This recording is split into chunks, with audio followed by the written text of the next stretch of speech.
Boys, we back. Welcome to the Bench Warmers podcast. We back here for the NFL recap. I'm here with Carlo. What it do? Let's get this started. Okay. So, your Patriots, though? I don't want to talk about it. Okay.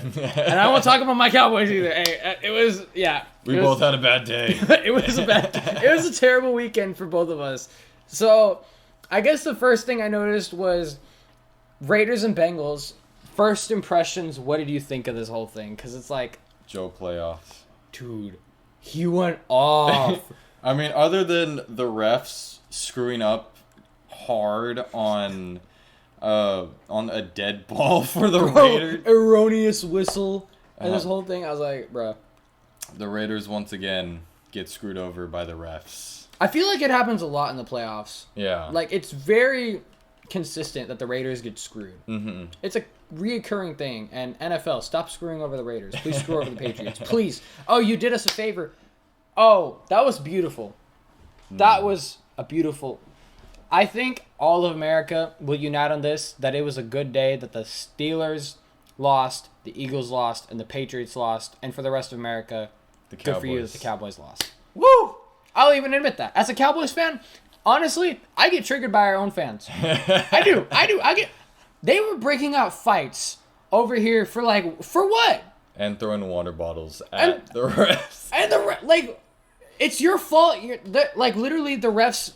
I mean, yeah, they had a couple bad times, with the whole, the last play got botched. We shouldn't have even been in that position to begin with because, just undisciplined football. Exactly. By the Cowboys. My first instinct, and a bunch of people disagree with me on this, but fire Mike McCarthy. Yes. Fire Mike McCarthy. Well, even at times, I don't even know if Kellen Moore would be the answer. Dude, I'm starting to question Kellen Moore because obviously, who would call up that play? Why would you call up a quarterback draw with 12 seconds left? What are you thinking? Honestly, bring Romo. Dude, I feel like he could be a really good offensive coordinator. He could be good, but at the same time, he's amazing at what he does with the broadcast booth. I love him with CBS. He does such a good job. Even he was sad about it. You could hear him in the background oh no! Yeah. Why did you do that? Yeah. I was literally the worst Cowboys play possible where I was just dude, there's no way that we just did that. Yeah. All things. Take a shot in the end. You have 2 times to do that. You have the receivers as well, and Dak at least has the arm to get a shot in the end zone. Or you could also just get a little closer because if you saw, they were not even playing. They were playing the softest zone coverage I've seen, in a long time. So they could have gotten easily 10 more yards without losing any clock. Yeah. They lost, maybe 4 seconds. Yeah. That would have been a smarter move, but the Cowboys thought, oh, we're going to be cute and decide to run a quarterback draw. Cowboys moment. It was a Cowboys moment. Yep. Post-2000 Cowboys. At least we were cool in the 90s. I wish I was alive in the 90s sometimes. You need to start living in the present, my guy. I'm never going to live in the present. Bro, I live in the past. It doesn't matter what it is, football, whatever it is. Dude, I just live in the past. I suck at living in the present. Dude, I'm always just man, good times. 2018, man, good times. Not for the Cowboys, just, man, good times. I think, so, 2 things I think the Cowboys need to do is, A, obviously find a better head coach. Mike McCarthy isn't it. I question Kellen Moore. And then second, really question if Dak is that guy. Because he just doesn't seem... don't get me wrong. He has the talent and everything. Oh, yeah, he does. He has the talent. The problem is he hasn't used that talent against the playoff caliber teams and the contending teams. He's good against the NFC East, but amazing. That's not a compliment. Let's be for real. The NFC East is an absolute joke. It is. It's the worst division of football for a reason. He balls out against the terrible teams, but he has yet to shown up against the Rodgers, against the Bradys, against Russell Wilson. Well, he did show up, but he that showed was up one time. One time. But that was mainly the defense just completely derailing a Seattle team that literally had no offensive line.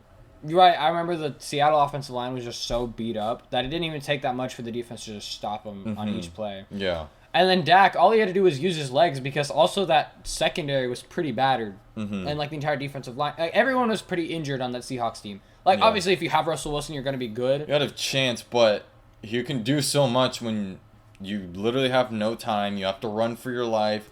The receivers at the time, obviously, they didn't have DK Yeah. or really anyone that could at least help him to a degree. Yeah. It was really bad. Yeah.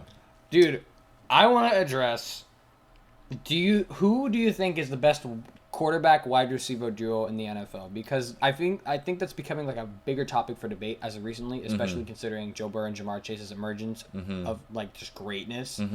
Would you put Joe Burrow and Jamar Chase over Aaron Rodgers and Devontae Adams? No. And I think they could potentially be up there, but we have to realize this is their first year. That's fair. A lot can happen. And Rodgers and Devontae have been doing that on a daily basis consistently. Yeah. But as the years go on, I can definitely see Chase and Burrow becoming that top duo in the NFL. I feel like this is an obvious one, but I'm still kind of mad the fact that Lamar got into the Pro Bowl over Joe Burrow. It was so stupid. Yeah, it's I'm telling you, it's a popularity contest. Honestly, yeah. I don't like... Okay, as anyone who's watched my channel before, I don't like Lamar that much. He's the glorified running back, and I stand by that. I don't care who... Fight me, Ravens fans. I don't care.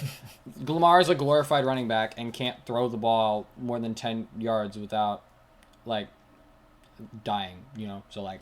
I mean, he took a leap though this He year. did. He took a leap in passing.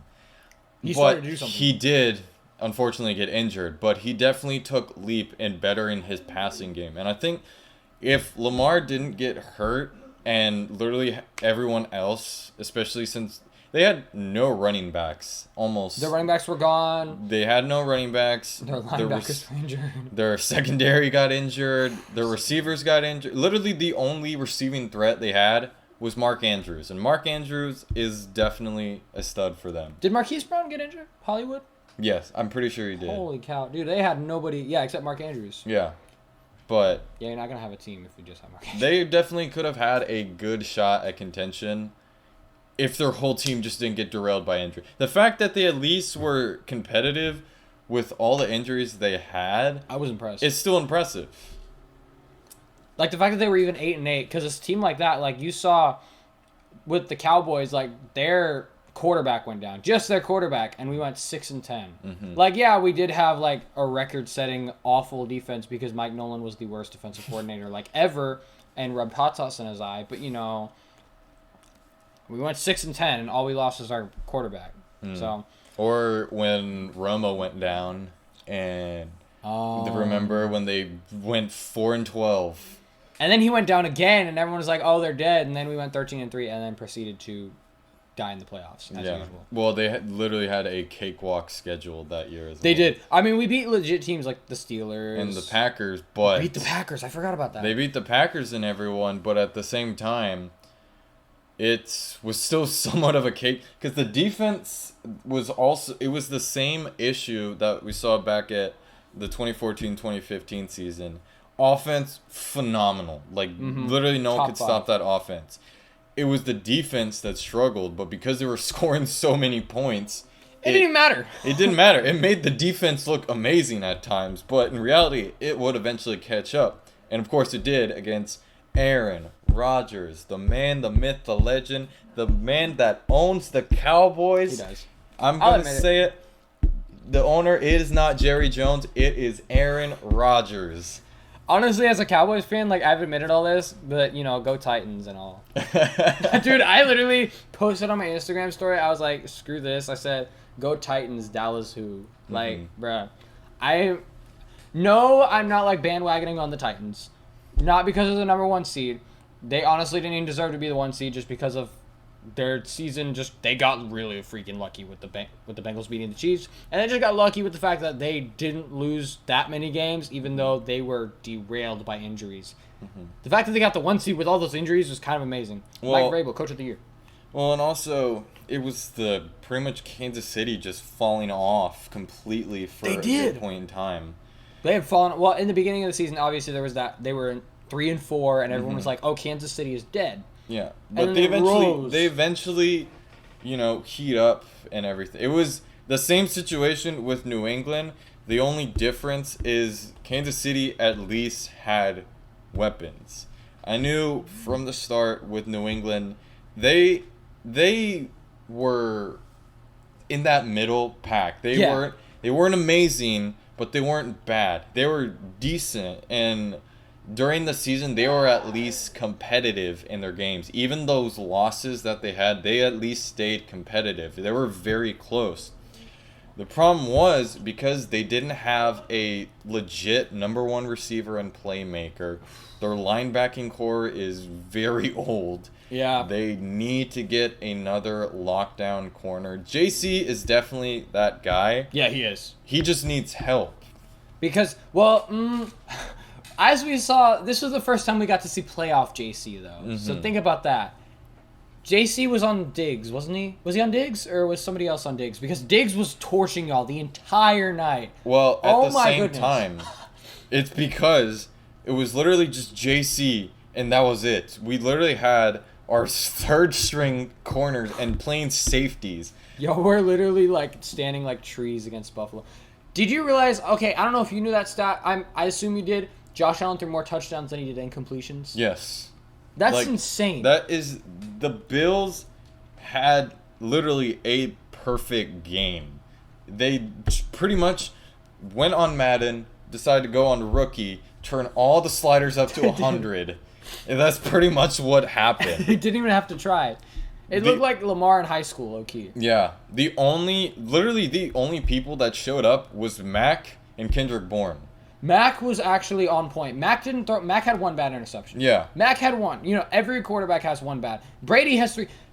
Can we talk about Tom Brady being the most overrated quarterback in sports history? He is. I don't care who you are. He is the most overrated player in sports history. I'm not saying he's bad. I'm saying he is so overrated, and he gets all the credit for everything he's ever done for that organization. For a man that is 44 and having 5,000 yards, though, that's impressive. That's impressive. It's not to go unnoticed. It's ridiculous the fact that he has that.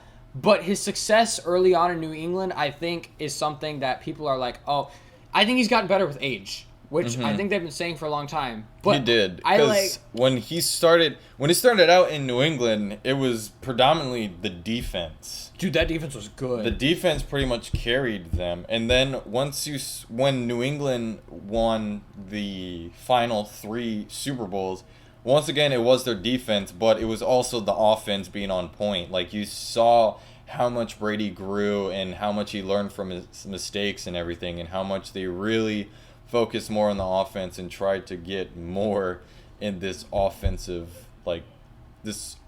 preference league. Yeah. I wonder something, though. So, the anomaly 2008 season where week 1, Brady went down with a torn ACL. Mm-hmm. That team after that went 11-5. Everyone forgets it. They went 11-5. They somehow missed the playoffs in an anomaly of a year where an 11-5 team did not go to the playoffs. Mm-hmm. That was wild. Mm-hmm. The fact that an 11-5 team doesn't go to the playoffs is unheard of now, because now we have the 7th seed over here getting it at 9-7 mm-hmm. or 8-8. The Bears were 8-8 last year and they got in. It was ridiculous. Yes. So the fact that an 11-5 team doesn't get in is crazy. Yes. They were starting Matt Castle, who hadn't actually gotten to play as a starter since high school, I heard. Mm-hmm. Yeah, I've heard that off of YouTube, but I looked it up. I went into the backstory. Yeah, he hadn't started since high school. Mm-hmm. They managed to go 11-5 with Matt Castle, which just shows just the system and how it works. Mm-hmm. And everyone's like, "Oh, Tom Brady went to Tampa Bay and he still has success over there." The problem is, when you have Chris Godwin, Mike Evans, the most stacked receiving core in history. You have a stacked receiving core. You have Rob Gronkowski, who has a resurgence. At the time, Antonio Brown. Yeah. And then you also had Leonard Fournette, who had a resurgence once again. The offense was loaded. They were the definition of a quarterback away from being in contention. They had all the right pieces. They had the defense. It was just their quarterback holding them back, with Jameis Winston with his 30 for 30 season. I think the problem with Jameis, it honestly wasn't so much because with Brady, if you can see, he doesn't make risky throws. Yeah. He throws checkdowns. He's willing to. Jameis doesn't want to go for the checkdown. Jameis wants the deep ball. He wants to go for it. And I like the confidence, but there's a time and place for it as well. Yeah, no, there absolutely is. All right. I also wanted to address, I guess we can address the Rams and Cardinals game from last night. Oh, my goodness. I had been saying for a while that the Cardinals were going to do something really stupid after they lost to the Packers. And then, I know Cliff Kingsbury. Yeah. He does this every year, and everyone's like, oh, this is the year. I even said midway through the season, it's just something about the Cardinals that doesn't sit right. Like, they gave me, and as a lot of people are, memeing about them right now, how they were Pittsburgh last year. They were. Remember, Pittsburgh was 11-0 last year and managed to go 12-4. Or no, they lost. I think they lost 5 straight. Oh wait, no, they won one to the Colts, like a random anomaly of a game. Yeah. They won to the Colts. They lost to the Reskins. Mm-hmm. Your name tree calls them the Reskins. Yeah. I don't know. So they lost to the Reskins. They almost lost to Dallas in the middle of the season. Everyone was like, we might be a little concerned. Then they almost lost to an injured Baltimore team. Mm-hmm. There were so many close calls to games that you were like, eventually they're going to lose one, right? And then they ended up losing to Washington. And got blown out by Cincinnati. Yeah. Well, and then also they got season. Yeah, and then they also got blown out by Cleveland as well in the playoffs. Dude, that was... I think that was literally beautiful. Cleveland's only shot last year at least really making it. I thought they could legit. I thought that was a Super Bowl team. That I wouldn't even give that they literally had a chance to beat Kansas City, but got screwed over because of that one call. That stupid call where because it went out of the back of the end zone, which I think is still the dumbest rule in the NFL. And they called unnecessary roughness, and then they also called a touchback as well. Dude, they got so screwed over by the refs. Mm-hmm. And then plus the whole thing with Chad Henne somehow leading them to victory. Their defense did sell a little bit. Yeah. But they were that close. They had a chance. I think if they were to beat Kansas City, yes, it was against a backup, but that would have at least gave them some confidence. Hey, we beat the Super Bowl champs. We have a chance now. We might be able to go take it. They could have taken it all the way. They might have been able to take it all the way that year. I thought they had a real good shot. They had a good shot, and I think that window is definitely closed. I wouldn't say that. It could. It's not as wide anymore, but it's definitely closing. It's closing if they keep on if they don't find the guy, because Baker's definitely not the guy. Yes, he was playing on an injury, but still, even before that injury and everything, he didn't seem quite like the guy. Mm-hmm. I think he has...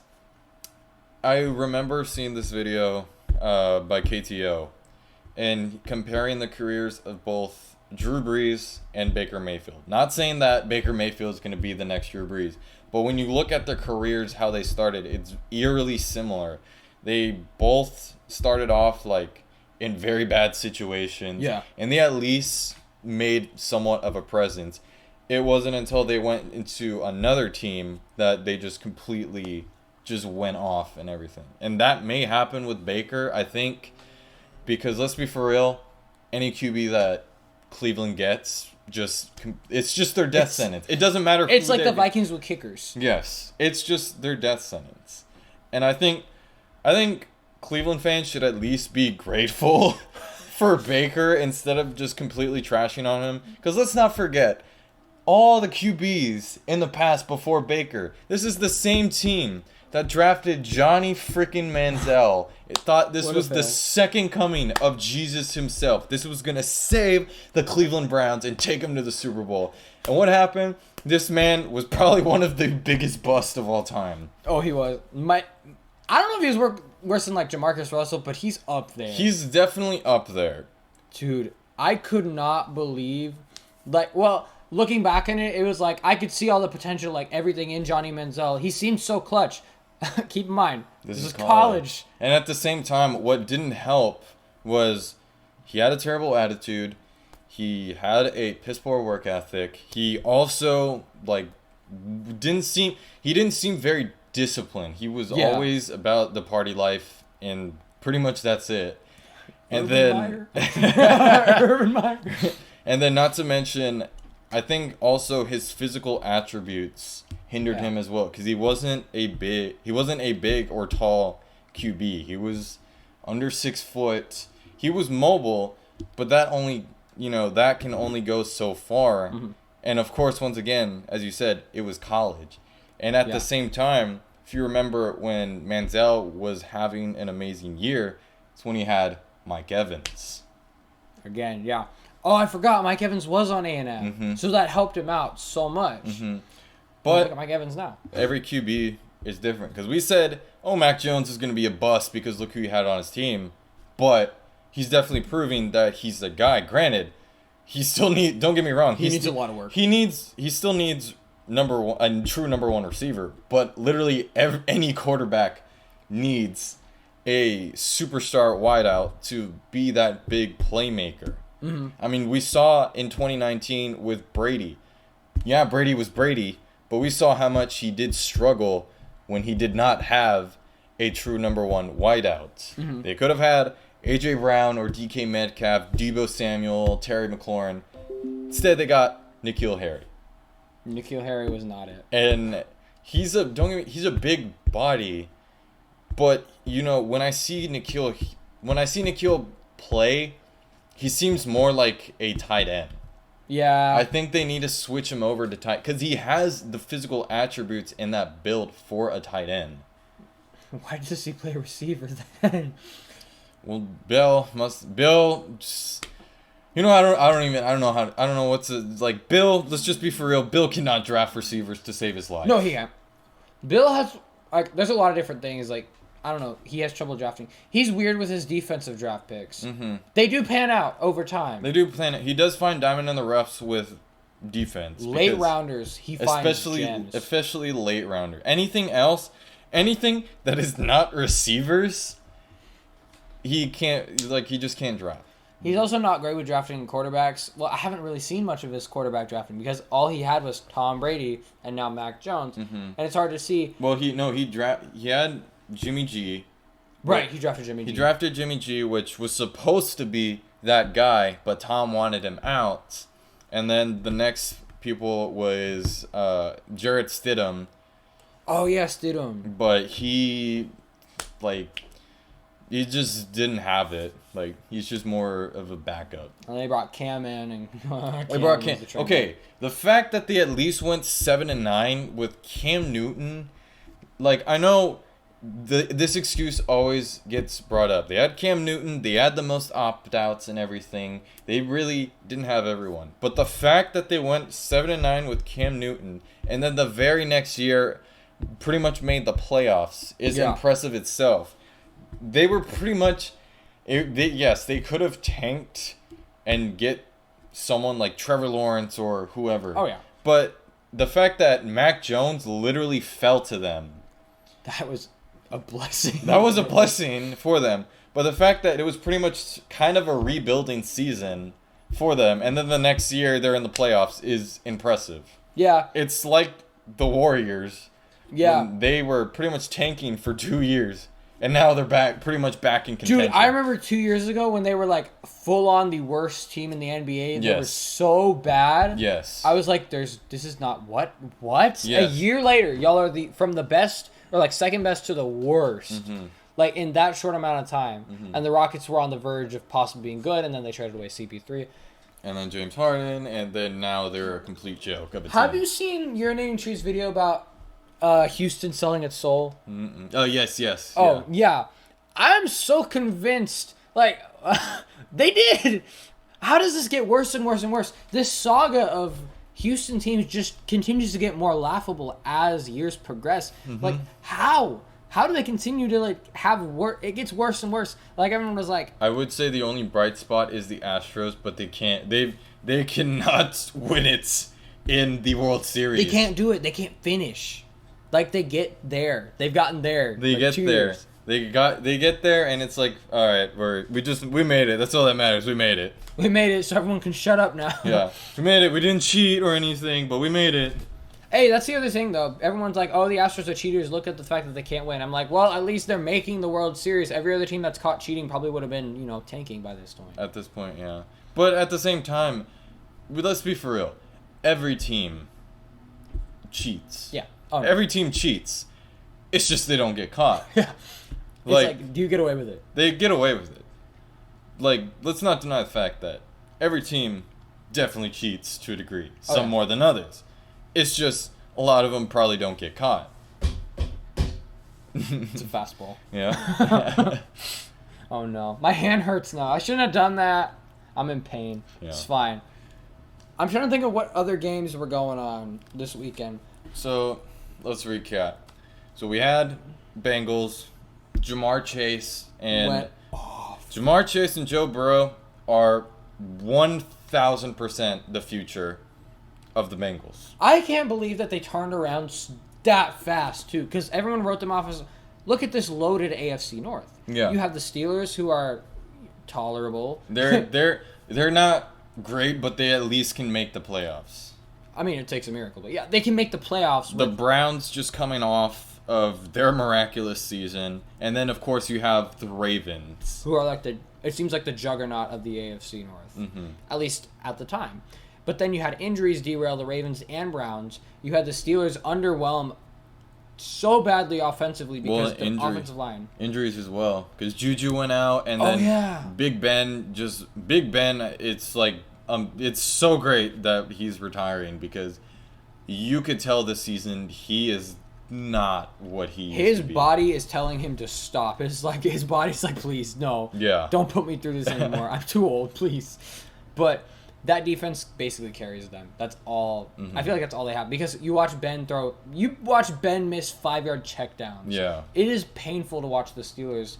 Like, awful offense. Yeah. I've never seen anything so putrid like in a long time.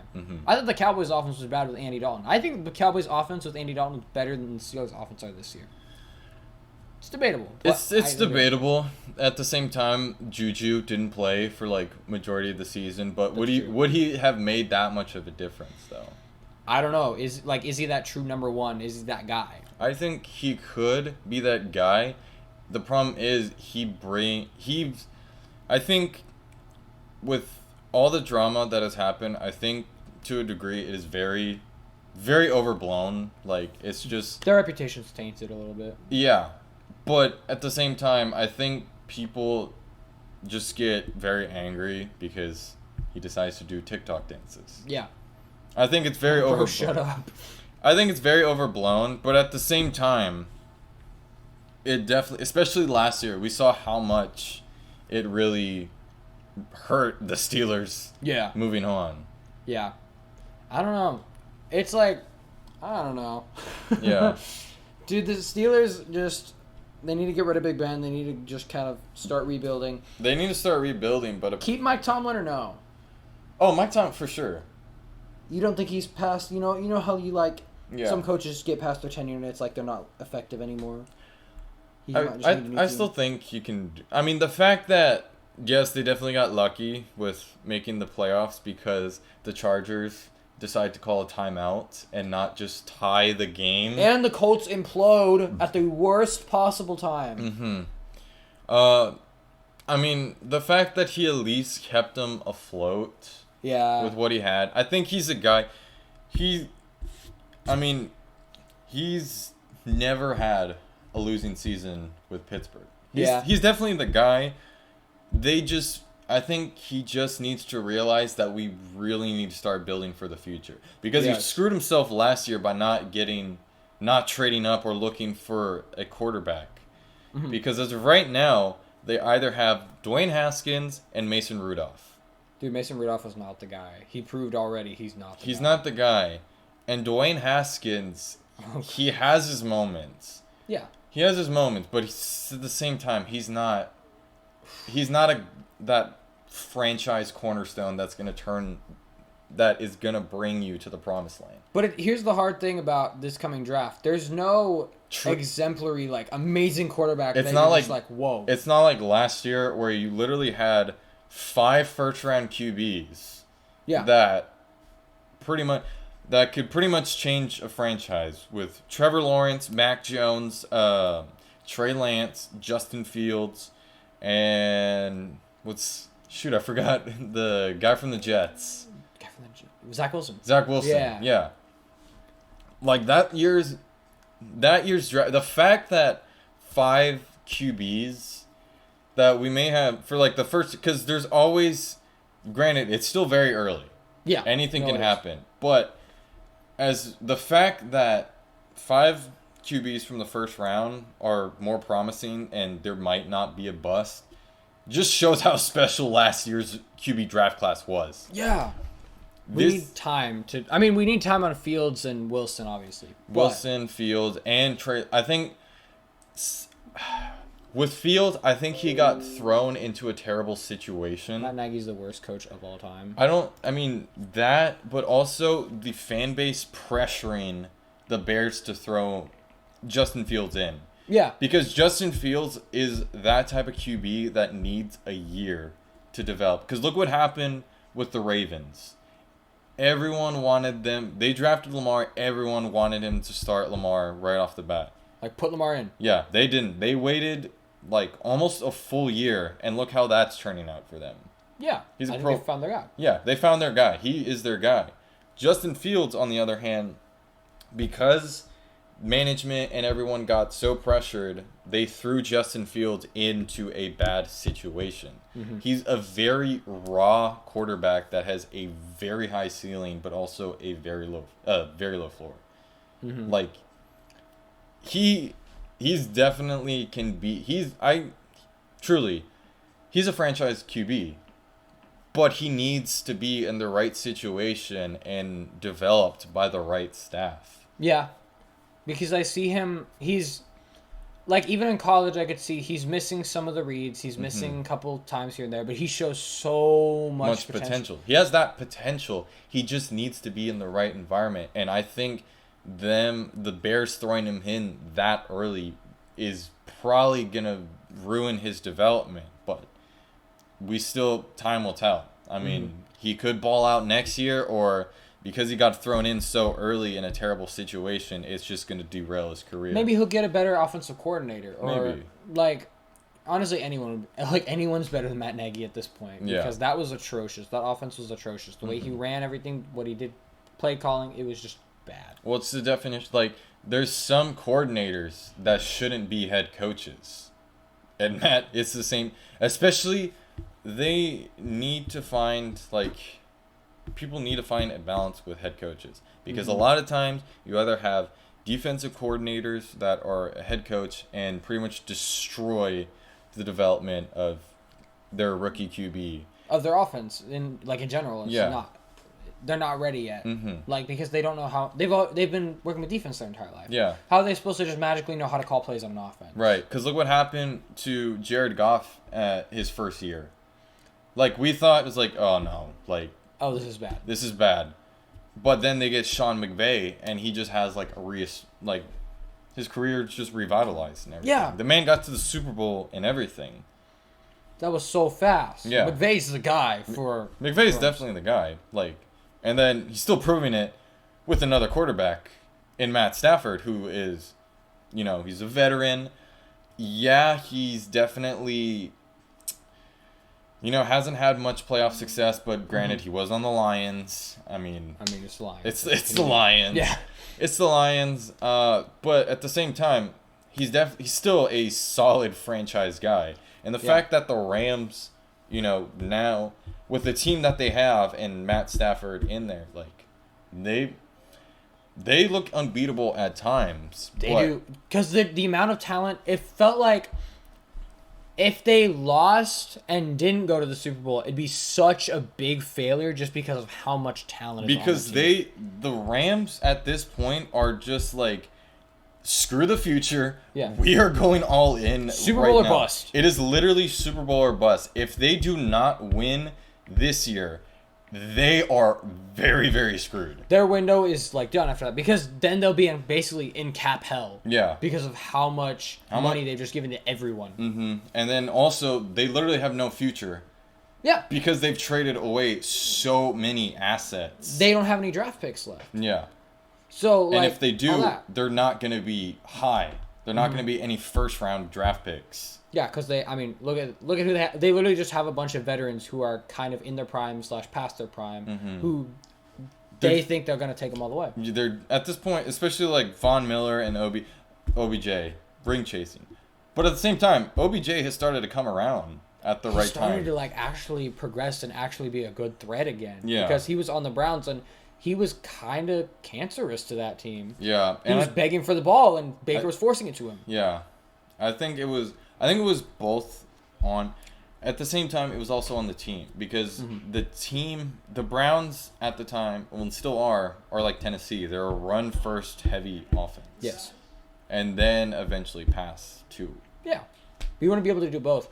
That was what made the Cleveland Browns of last year so scary. They could punch you in the mouth with Nick Chubb and Kareem Hunt with that two-headed monster, but then they also had a really good passing game because Baker was on point with his throws. They had Jarvis at the time. And They had Njoku. And Beckham. Well, Beckham got injured that year, but they had...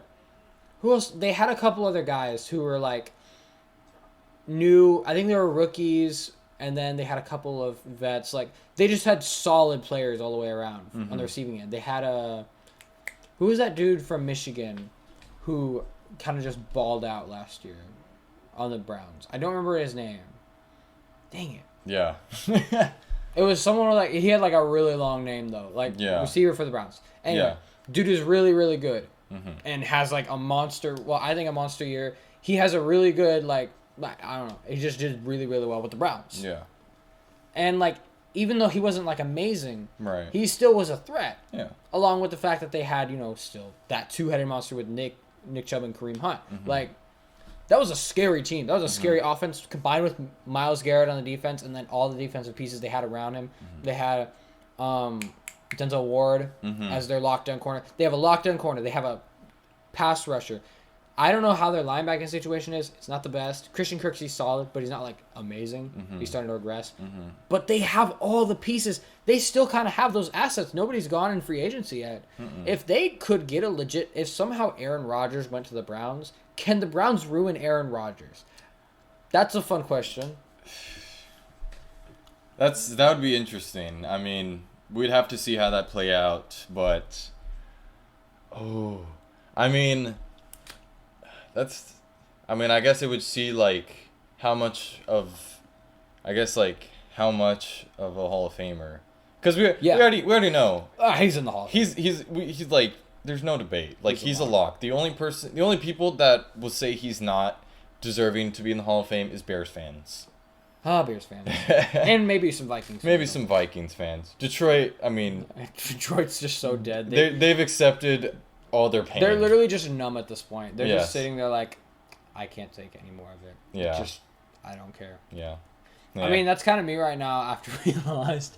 I'm like so used to being the one and done team that it's like, I don't even feel anything at this point. I think this was Dallas's, like... This was our year. Like, legitimately, this was our year. This was their only chance. We had all the pieces together to make an incredible Super Bowl run. We really did. Can you deny the talent?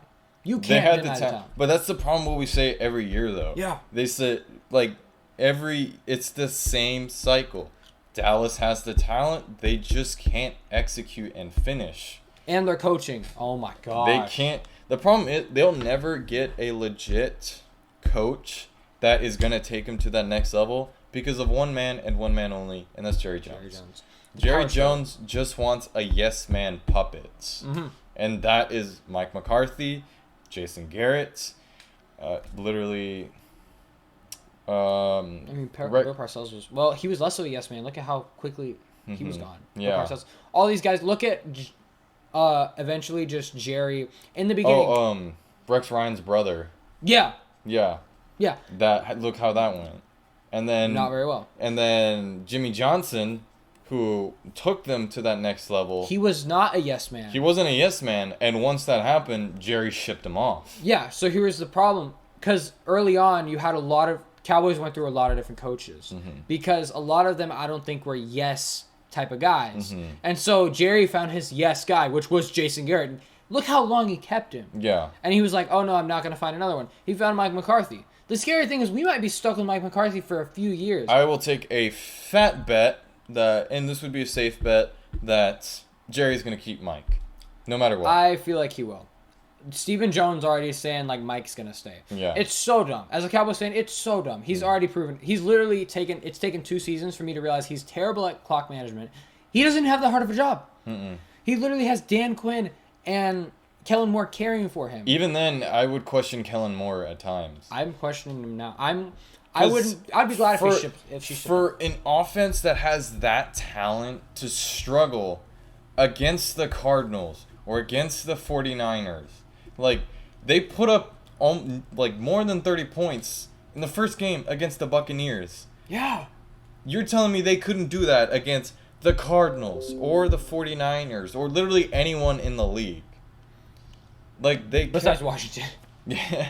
It's like they kept proving they're like it's the same cycle. They beat a terrible team by 40 points. We're going to the Super Bowl, We're baby. good boys. Woo! Like it's the same cycle over and over again. They haven't beat anyone legit. Like it can't be the same cycle by delusional Cowboy fan or Scooter. Every single game. We are winning the Super Bowl. And then proceed to lose in the wild card or the divisional by Aaron Rodgers. It's always Aaron Rodgers. And it's always shooting ourselves in the foot every single year because we just can't seem to get over the hump because coaching and because we don't like to execute when it actually means something. I don't know why we can't. That's the other question. Why can't we execute?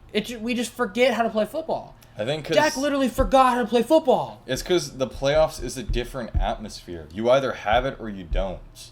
The problem is, I think Dallas gets people who are amazing in the regular season, but just can't exit. They just don't have that killer mentality. The clutchness that you need. Which, Dak is a hell of a player, don't get me wrong. He has that talent. But his mental and that killer instinct is very, very questionable. Yeah. In all seriousness, I would go into this offseason and pretty much say, like, hey, either this is your last chance or we're shipping you out. Honestly, yeah, because here's the other thing. They messed Cowboys up. are in cap hell. They're in cap hell. They already messed up by paying Dak Prescott that much money. Yeah, he held out. And, I mean, he got paid, but oh my goodness. They should have... and then they also screwed themselves by paying Ezekiel Elliott that much. That was so stupid. Pollard is better than Zeke, and any Cowboys fan can go type in the comments and hate on me. The keyboard warriors can go at it, but Pollard is better than Zeke. You can't change my mind. And even watching Pollard, he just adds another dimension to the game compared to Zeke. Zeke just seems very slow. And then when he tries to run up the middle, because you remember when we first saw him, when he would run up the middle, he was gone. Like, no one was getting him. Now it's like as soon as he runs into the middle, he just has a brick wall. And granted, the offensive line as well is a big part of that as well. It's pretty much both of them. It's Zeke seems to lose his step, his elusiveness, his agility, his explosiveness and everything.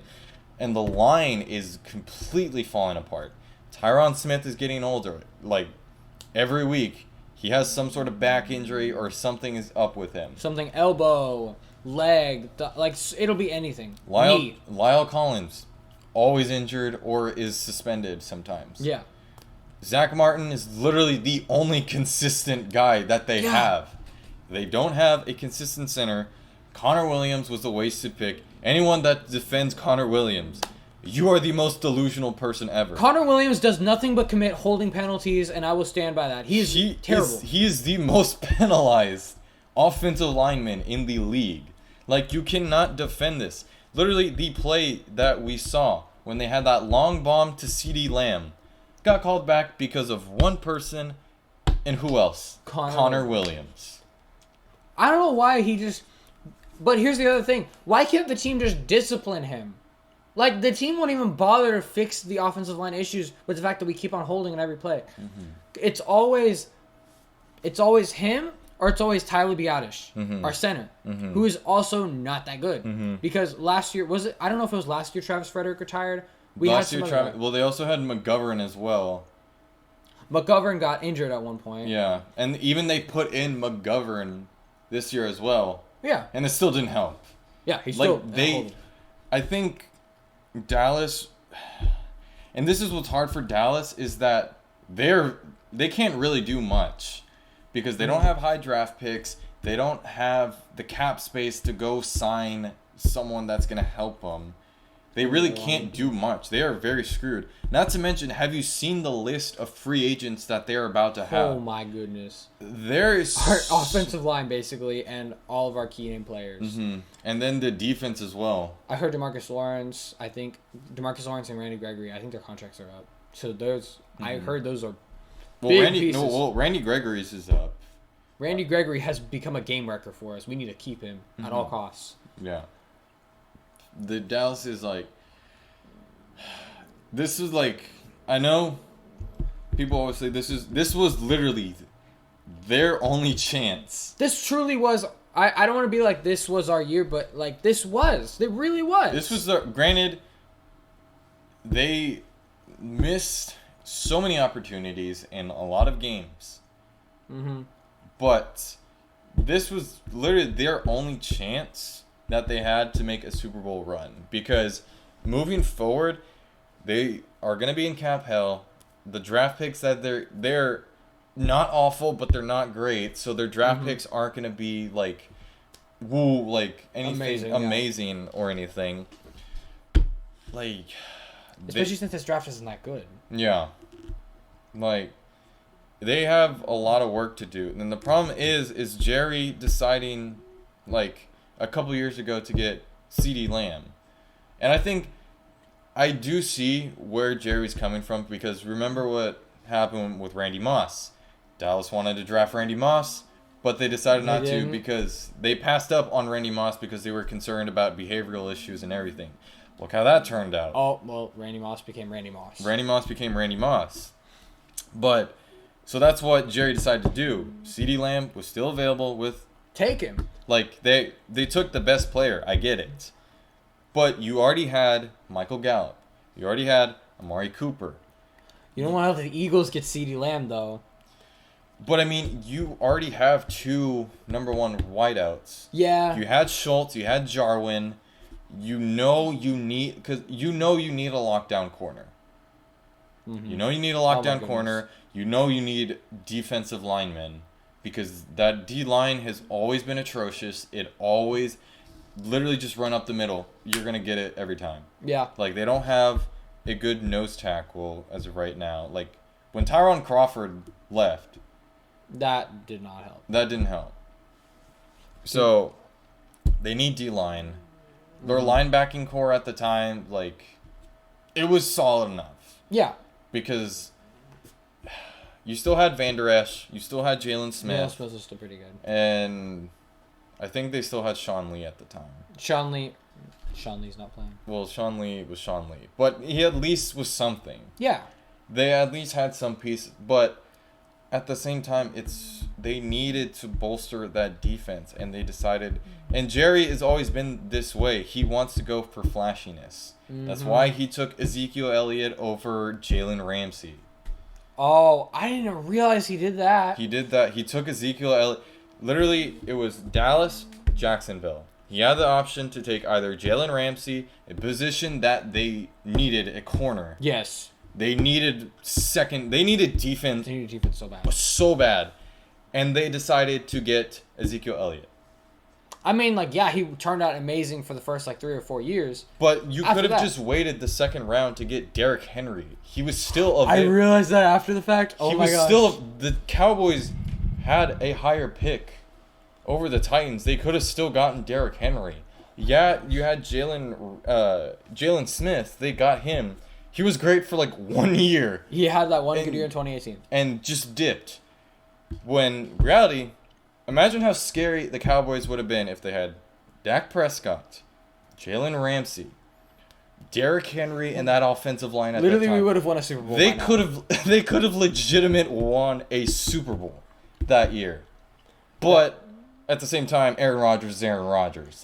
No, but I don't... See, here's the thing. We were that close to beating him that having that lockdown corner in Jalen Ramsey it may have helped. Because they would have actually shown up on defense. Because our defense literally just didn't show up. Yeah. Because we didn't have one. Yeah. If we had Jalen Ramsey, it would have at least been a compete. But at the same time, Yeah. At the same time, Aaron is smart enough to literally bait a rookie. Yeah. So like, would it really have helped that much though? Because at the same time, it was also the D line was also an issue as well. Mm-hmm. Like it seemed like they could never get to the quarterback. They had no one besides DeMarcus Lawrence, who they have now. Which at the time he wasn't there yet. He was the guy, though. DeMarcus Lawrence was solid, but he wasn't what he was in 2018. And then he got paid, and then the rest is history. He's solid, but he's not living up to that contract. He's not that amazing player that we paid. Yeah. Same with Zeke. Same with Dak. Same with everybody else who it seems like we've overpaid super badly for, and they just haven't panned out. Mm-hmm. That's the Cowboys. The story of the Cowboys. That's the Cowboys. They'll never. I always say this. Dallas will never win number 6 till Jerry's 6 feet under. Honestly, that's pretty accurate. Like, unless Jerry just one day it's like, all right, I'm gonna sell the team, which he'll never do that over his dead body. The only time Dallas will win is until Jerry is no longer in the picture. Well, then who's going to own the team? Stephen Jones? Stephen Jones isn't that... He's not that He knows how to draft. He knows how to draft. Let's not be wrong. He knows how to draft because he chose Zach Martin over Johnny Manziel. Jerry wanted Johnny more than anything. And he did? Yes. Oh, no. Jerry wanted Manziel. Oh, my gosh. Of course he did. But Steven stepped in and was like, no. We are getting a lineman. This is something we need. And look what happened. Zach Martin was literally a nominee for Rookie of the Year. He's amazing. As a lineman, also, you don't see that happen very often. Yeah. Because, it's a lineman. Like, what? But, he was how Quentin Nelson was for the Colts. Yeah. Just immediately impacted the team. Became a stud. Mm-hmm. Just like Jedrick Wills became. Mm-hmm. Tristan Wirfs became their guy for Tampa Bay. Mm-hmm. So many of these linemen just had immediate impact. Mm-hmm. Those first round... He wasn't even a first round guy. He was a second round guy, wasn't he? Who? Zach Martin. No, he was first. Was he first? He was a first rounder. Wow. That's what I'm saying. Jerry was going to pick Johnny Manziel in the first round. Ridiculous. For who? What? Tony? To replace Tony Romo in the Yes. future? Oh, would that have been awful. Yeah. This is what happens when you let Jerry have too many decisions. Mm-hmm. I mean, we've clearly... See, when Jerry was, letting Jimmy Johnson take care of everything was perfect. And we were fine. Well, at the same time, when you had that many first-round picks, yes. Mm-hmm. Because of the Vikings deciding to give up 5 first-round picks for a running back. Oh, my goodness. And then Jimmy was, 500 IQ, decided to trade even more people to get more draft capital and pretty much build a super team at that point. Built, oh my gosh. How do you get Troy Aikman, Emmitt Smith, and Michael Irvin in that short amount of time and then, boom, you're already in the Super Bowl twice, win 2 Super Bowls like that? It's called sucking at first and then trading your franchise peak and the other franchise being so incompetent that they trade their entire future for one guy and then just suck for the entirety. Who is that guy? At the time, wasn't Herschel Walker? It was Herschel Walker that they traded. Herschel Walker, yeah. He was the only guy who was good on that team. Mm-hmm. And then they decided to trade him away. And who did they get of it? I'm pretty sure they got Emmitt Smith in that draft. You got Emmitt Smith, Michael Irvin. Aikman, I think, was the year after. Aikman was the year before. It was the year before? It was the year before they made the trade. So look at that. You got Emmitt Smith and Michael Irvin out of that one guy who was kind of he was good, but he wasn't. He was starting to get, a little washed up. He was solid, but he wasn't what he was in college. Oh my gosh, Herschel Walker was a beast. But I think that because literally the way he played, his body broke down even faster than it should have had. Yeah. Because he was such a bruising type running back, his body wasn't gonna be able to take it past his age 25 or 26 season. Yeah. However long it went. Yeah. He was just too old at that time. Yeah. All right, I'm thinking after this week. So who are you taking divisional round? Unless you want to save that for next time. What do you think? You want to go ahead and make your divisional round picks, or do you want to save it for next time? We can definitely make the picks right now. Let's do it. Let's do it. So our first game on the agenda, I'm going to go ahead and look it up on my phone, y'all. Mm-hmm. Give me just a second. I'm going to look up what we got for the games. So I know we got 49ers versus Green Bay. Right. I know that as a lock, especially because I watched. It's Aaron Rodgers. Like, there's literally that's it. Aaron Rodgers. It's Aaron Rodgers in Lambeau Field. Like, are we really going to bet against Aaron Rodgers? No. In Lambeau? No. But the scary thing is, we've seen the Packers and 49ers go up against each other before. Mm-hmm. Green Bay had trouble stopping the run. Yeah. Like, really had trouble stopping the run. They got blown out of the water. But they are getting Zadarius Smith back, though. Yeah, that will help. I don't think it's going to be a blowout. I definitely think it is going to be close because you got Nick Bosa literally terrorizing everyone. Yeah, he gets held like half of the plays, too. Yeah. So, like, it's ridiculous. And if the 49ers can have that same success of the run game like they did against Dallas to keep Rodgers off the field and pretty much beat up the defense and everything, 49ers got a chance of upset them. Of not only upsetting the Packers, but quite possibly going all the way to the Super Bowl. You have to play Tom Brady probably, but... Well, here's the thing. Okay, so our divisional round, we also have the Bengals and Titans. I don't know who to take in this because Derrick Henry's coming back. Derrick Henry's coming back, but Joe Burrow, after what he did in the first round, you don't think this man has confidence? Like, him and Jamar Chase are thinking that they're the great... They probably right now think that they're Tom Brady and Randy Moss. Yeah, they have that type of confidence right now because of just how, like, they've gone and won a playoff game in a year where it was also kind of supposed to be a rebuilding year. Yeah. They're on top of the world right now. They beat the Kansas City Chiefs. Yeah, that too. At their home stadium. That's insane. That's going to be interesting, though, because then who are you going to have when KC... Well, is KC going to show up? Bills and Chiefs you have, too. That's going to be a good game. It's a rematch of last year. This hurts. This hurt. The Bills, man, completely decimated my Patriots. Yeah. I mean, granted, yes, only... Literally, Mac Jones and Kendrick Bourne were the only bright spot of that game. The defense just did not show up one bit. They need a lot of work, but aside from that, that is a tough one because the Bills, especially coming off a win like that, like... What do you say about that? You want to count them out? I mean, they played... Granted, it was against New England, who's, like... They're good. Yeah. They're not there yet. Yeah. Like, they're still building their pieces and everything. They still need, like, a year or two to finally be in that conversation again. But to be in front of your home fans and score nearly 50 points on a division rival that has tormented you for over 20 years... You don't think that you can go into Kansas City, one of the loudest stadiums ever, and just completely just destroy any hope that any Kansas City fan Shut them out. Yeah. Well, here's the other thing about the Chiefs. Do you realize how slow of a start they got against Pittsburgh? Yeah.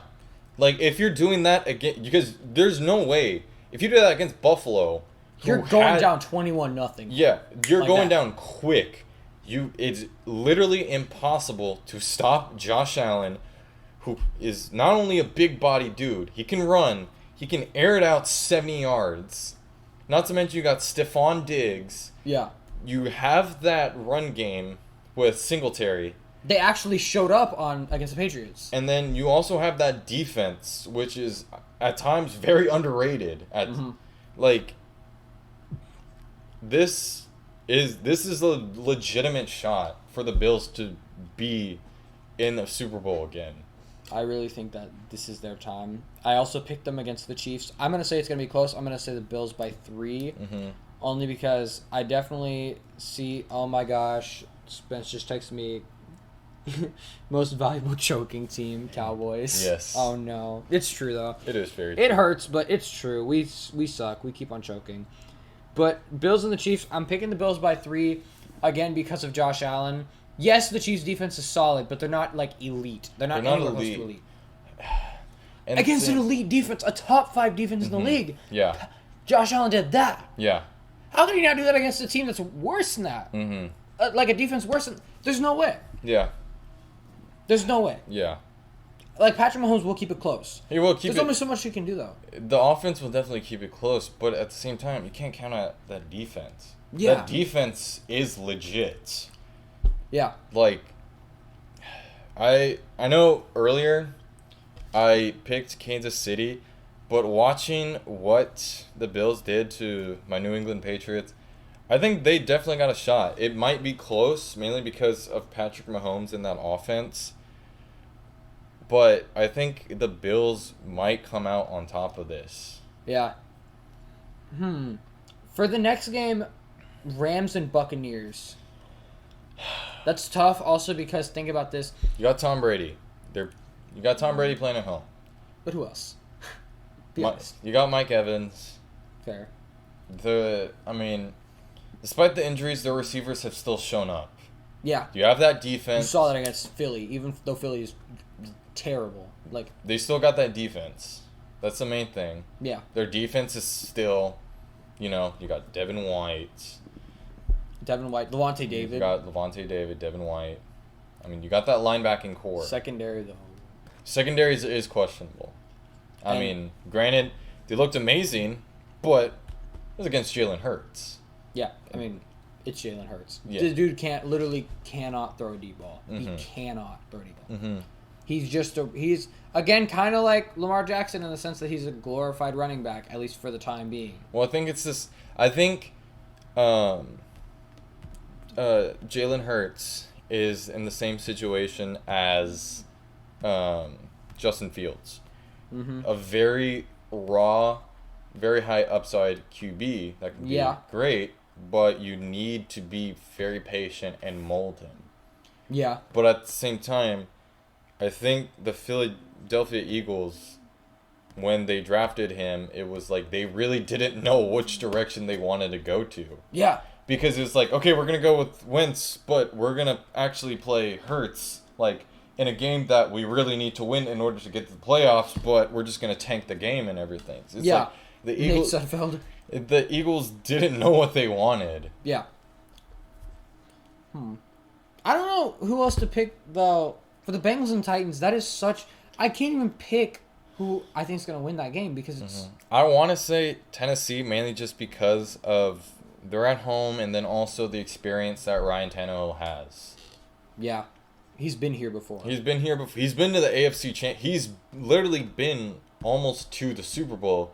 If it wasn't for Patrick Mahomes just just turning up all the sliders and everything and just completely coming back for the win. Yeah. Patrick Mahomes has done that time and time again. He might be more clutch than Brady in a lot of those ways. Mm-hmm. He didn't show up in the Super Bowl last year, but that he didn't. Okay, he didn't have his line. He didn't have his line. He didn't have his line. The Tampa Bay defense literally had a absolute field day because there was no line, and then also they picked apart every read that Mahomes was making. Yeah, they had his number the entire game. Like, they knew what the play was going to be before it even happened almost at times. It's crazy to me, the fact that they even knew all that. Like, credit to Todd Bowles. Yeah. Dude went from... Also, he... Keep in mind, was the Jets coach 5 years ago. Yeah. And he's gone from that to now coaching one of the most elite defenses. A Super Bowl caliber defense. And they already won it once. They could probably do it again. Mm-hmm. So that's... I don't know if I can pick the Bucs, though. These games are all of them can go either way. Which is nice, because a lot of the games last week didn't really... a lot of them were all blowouts and pretty guaranteed. Yeah. The only ones that was very decisive was 49ers and Cowboys, and boom, I was right. That one wasn't decisive per se, but the 7 seeds that was okay. We were gonna lose in the first one. I don't care. Mike McCarthy sucks. Get on with it. Please fire him. Please get rid of Mike McCarthy now. These games can go anyway, though. Yeah. I think so. I'm going to go with Green Bay against the Rams. Against the Niners? Yeah, against the Niners. Mm-hmm. It's Aaron Rodgers. He should show up. He should show up. You know, I mean, at the same time with the 49ers, yeah, their record isn't great, but they're still legit, without a doubt. They're still legit. Jimmy Garoppolo, as much as, you know, as much as people like to discredit, he's been there. Yeah, he showed up at those clutch moments when they needed him to. Just not at the Super Bowl. I mean, He had a lead, but it was Patrick Mahomes being Patrick Mahomes. Patrick Mahomes, yeah.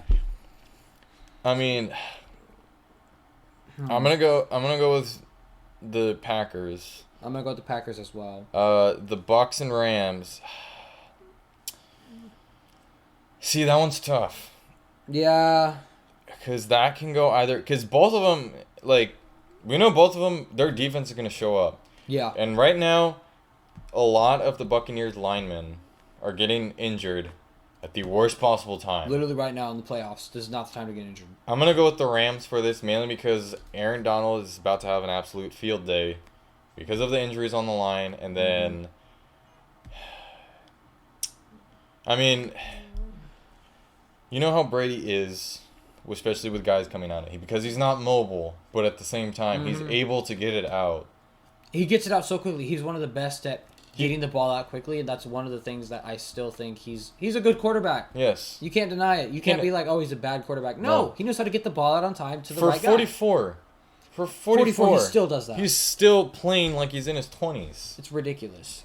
Like, I hate it so much, but I have to respect it. You have to respect the man. I think it's going to be the Rams just solely because the Buccaneers are getting injured at the worst possible time. Yeah. And it's still going to be close, don't get me wrong, because it's Tom Brady. You can never count out Tom Brady. You cannot. You cannot count out Tom Brady. And then... But we've seen him go down. Remember when Malcolm Butler was out of the Super Bowl against the Eagles? Yes. Remember how that turned out? All the lines getting injured. Brady kind of... His offensive line was a little injured at the time when they went to go play the Eagles. Well, at the same time, it was more of the defense. The offense showed up because Brady had 500 yards. Yeah. The offense showed up. It was the defense that didn't show up. The defense led up against Nick Foles. Yes. Which, I mean, yeah, they didn't have their lockdown corner, which is still completely ridiculous. Where was Malcolm Butler? Yeah. But would it have made a difference, though? I don't know. Maybe it would have. It maybe a little, but... That Eagles offense was powerful. Even with Nick Foles. They were better with Nick Foles. They were. They should have just realized right and then and there. Okay, yeah, no, we're just going to stick with Nick Foles. Nick Foles is our guy. Because even the next year in the playoffs, he's almost repeated again. Dude, he was really close to beating the Saints. I was like, there's no way. This is like a 6-seed Eagles team that shouldn't have even been here. What? Yeah, they almost beat the Saints. They probably could have went back to the Super Bowl again. Nick Foles comes in clutch. Yeah. He comes in the clutch situations, but he doesn't show up at all during the regular season, and you're like... Well, he's for some reason, he is 1,000% the definition of a system QB. Yeah. He works in the Eagles system. You've seen him everywhere else. He's not produced. Yep. He struggled. Mm-hmm. Look at him with the Bears. With Jacksonville for a little bit? Jacksonville. Gosh. Horrendous. With the Rams. Horrendous. Yes. With the Eagles, it started off like, I don't know if he's going to... Falcons will probably win that game. Yeah. But I mean, when Nick Foles started off with the Eagles, it was like, Yeah. He was like, okay, he's just a backup. Yeah. But then all of a sudden, he just, comes out of nowhere. His first playoff game, he, wait a minute. Is this the same guy from... And then the next year, he proved it again that he is that guy. Yeah. And they're like, all right, we're going to ship you off. Yes. We 1,000% made the right decision to keep Carson Wentz. And then look what Carson Wentz does. Mm-hmm. And then he gets traded the next year. Mm-hmm. It's like, why would you even... I don't understand the Eagles. Now they're trying to rebuild. Because they literally just closed their own window that fast. Yeah. They closed their window to rebuild. And it's like, I'm pretty sure they don't even think Jalen Hurts is going to be that guy. Mm-hmm. I mean, they could honestly go after Deshaun Watson. Heck it. I mean, they could honestly go after Deshaun Watson, Russell Wilson, if he does decide to consider a trade, and same with Aaron Rodgers. They have three first rounders.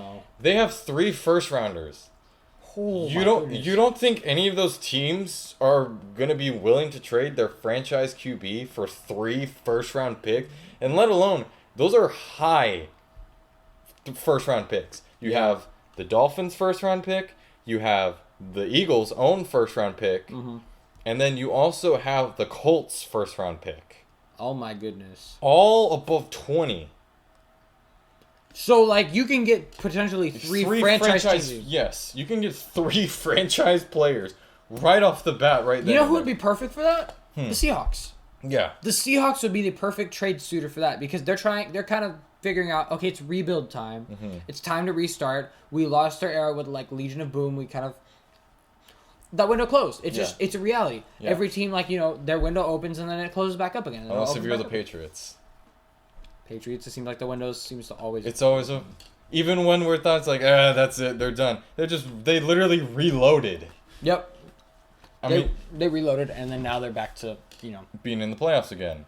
Granted, they still need more work, but the fact that they went into the play, literally any team with that situation that New England had, they would have been in hell for like 5 years or longer. They'd have been 7-9 like 5 straight years. That's just mediocre. Even then, they probably wouldn't even be 7-9 if they didn't have Bill Belichick.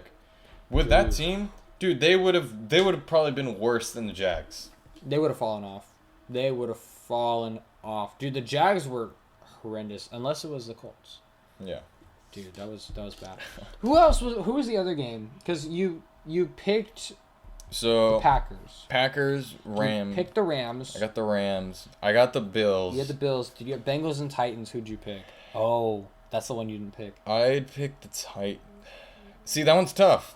I picked the Titans just solely based off of experience. I'd pick the Titans as well solely because Derrick Henry is returning. That run defense is so. Like, yeah, the Titans defense may not be the best of the best. And Joe Burrow and Jamar Chase might be, like, amazing. But it's not quite their year. Yeah. Next year, once they have a better offensive line. If they play their cards right and don't do what the Cleveland Browns, if they don't become like Cleveland, they have a legitimate shot. They have a Super Bowl. They have a Super Bowl caliber roster if they get everything right. I think the biggest thing to me that they need to improve on, get a little bit of secondary help, get offensive line help desperately. That's the biggest thing. Offensive line help for Joe Burrow, and then he will have time to throw in the pocket and can not only, like, he can just keep on throwing dimes to Jamar Chase. It'll be even better than it already is. Well, and the fact, T. Higgins has stepped up as well. Tyler Boyd. You have Joe Mixon, who still has an amazing year despite not having the best offensive line in the league. Yeah. Imagine if he had an amazing offensive line. That's what's even more impressive.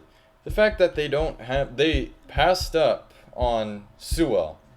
Yeah. They decided not to take Sewell. And they took Jamar Chase. They took Jamar Chase. It was very controversial at the time. Because it's like, yeah, they needed a lineman, but... I mean, that connection between Burrow and Chase. At first, it started off like this, like, why did you... This was dumb. This was a mistake, but at the same time, it's preseason.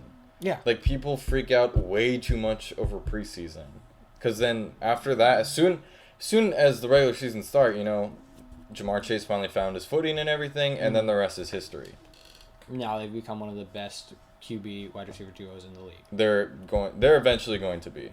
Right now it's still Adams and Rodgers. Obviously Adams and Rodgers are the best, but I think there could be maybe up there. They're going to be up there eventually if they keep playing the way that they do. Because that's the thing. It's 1 year. That's why I'm not going... Again, with Cleveland, they had their 1 year. They had their 1 year. Is it going to be where they build up from that season, or are they just going to like plateau and then eventually just collapse? Because that's what happens with a lot of teams. Like, look what happened with Jacksonville. In the AFC Championship. They had Tom Brady. Against Tom Brady. They had that game. They had that game in Foxborough. Miles Jack with the fumble. They got screwed by the refs, too. Fumble, yeah. Miles Jack, they got screwed. They also, let's be for real. The Jags also choked. Yes, they did. It's a little bit of it, but... Yeah. The Jags did. The Jags choked. They choked hard. I was really tough. But then they went on and got decimated by the Eagles. Patriots did. Yes. Would the Jags have gotten decimated by the Eagles is the question. Because that defense might have actually stepped up. But that's the thing. But Leonard Fournette was definitely... He was the key piece in that. He was a key piece, but... They didn't even have an offensive line and they did all that. At the same time, it's like... I think the Eagles, no matter who they played, they were gonna win regardless. They just had that much luck and that much of a magical season. Yeah. To finish off. Everything just felt like it was like a story. It was literally like a storyline. Everything went right for them because, like, you're 13-3 with your franchise quarterback tears his ACL out for the year. You're like, there's no way. Like any other team, like look what happened to the Raiders a few years prior to that season. I remember that Derek Carr got injured. Derek Carr got injured. Connor Cook was in. They got completely destroyed. The Eagles, on the other hand, it's like they were still fine. Yeah. It's like they didn't miss a beat. In fact, they were even better with Nick Foles than with Carson Wentz. It was insane. Like that is luck. Yeah. That doesn't just happen. That just doesn't happen. Like, I think that's luck, and I think that's also Nick Foles just fit.